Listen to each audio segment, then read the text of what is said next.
Hello friends, आज मैं आपके लिए लाई हूँ एक बहुत ही अच्छी कहानी जो हमें सिखाती है कि हर कोई प्यार के काबिल नहीं होता। तो कहानी कुछ इस प्रकार है। प्राचीन काल की बात है। रेगिस्तानी इलाके में रहने वाले कुछ युवा शिकार के लिए गए। उन्हें रास्ते में लकड़बग्घा दिखाई दिया। लकड़बग्घा उन्हें देखते ही भागने लगा, किंतु उन लोगों ने उसका पीछा किया। अचानक लकड़बग्घा पलटा और वहीं निकट में मौजूद बंजारों के शिविर की ओर जाने लगा। शिकारियों में से एक ने कहा, यह लकड़बग्घा कहाँ जा रहा है? क्या इसे मौत का डर नहीं है?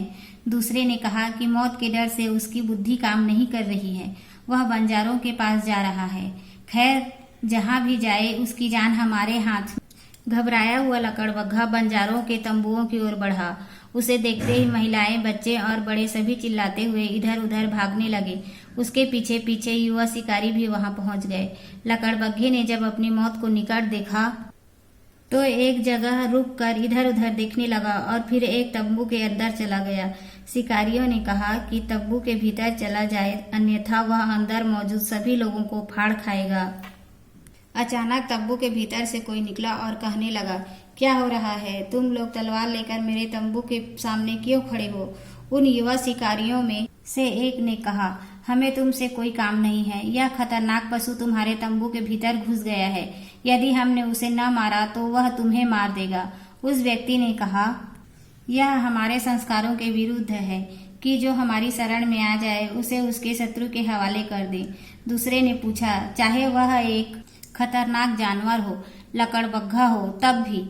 उस व्यक्ति ने उत्तर दिया, हाँ, चाहे वह एक खतरनाक जानवर हो, लकड़बग्घा हो, तब भी।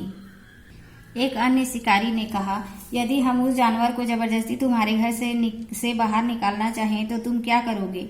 उस व्यक्ति ने तंबू के भीतर गया और एक तलवार लेकर बाहर आया और कहा, मैं कसम खाता हूँ कि यदि तुम लकड़बग्घे को पकड़ने या मारने के लिए तंबू के भीतर घुसे तो मैं इसी तलवार से तुम पर आक्रमण कर दूंगा। एक शिकारी ने कहा, वह एक जंगली जानवर है, तुम उसके लिए अपने मित्रों और कबीले वालों पर तलवार उठाओगे।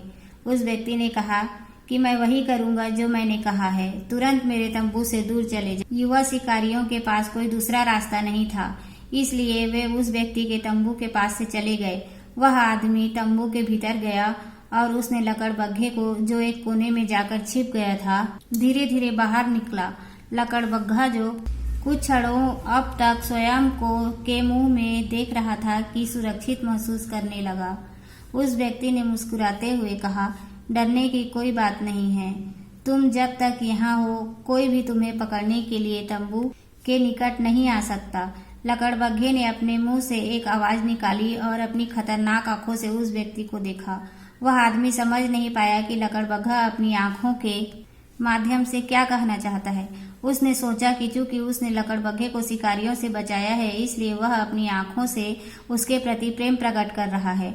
लकड़बग्घा उसी व्यक्ति के तंबू में रहने लगा। वह आदमी हर कुछ दिन के बाद उसके लिए मांस के टुकड़े ले आता, जिन्हें वह प्रसन्न होकर खा लेता था। गर्मी के मौसम में एक दिन वह आदमी कई बर्तनों में पानी भरकर लाया और उन्हें अपने तंबू के भीतर रख दिया। इसके बाद उसने अपने कपड़े उतारे और सोचा कि नहा ले। लकड़बग्घा निकट ही बैठा हुआ था और अपने मालिक को देख रहा था। उस व्यक्ति ने बर्तन का पानी अपने सिर पर डाला तो अचानक ही लकड़बग्घा उसके अधिक निकट आ गया। उसकी आंखें कुछ विचित्र सी लग रही थी, जिन्हें कर उस व्यक्ति को भय का आभास हुआ। लकड़बग्घे की पाशविक प्रवृत्ति लौट आई थी। उस व्यक्ति ने धीरे से तलवार की ओर हाथ बढ़ाया, किंतु तब तक देर हो चुकी थी। लकड़बग्घे ने पलक झपकते उस पर आक्रमण कर दिया। इसी बीच बाहर खड़े लोगों को भयभीत अंदाज में सहायता मांगने की आवाज सुनाई दी। वहां खड़े एक आदमी ने कहा, मुझे पता था, मैंने पहले ही दिन उससे कह दिया था, किंतु उसने मेरी बात नहीं मानी।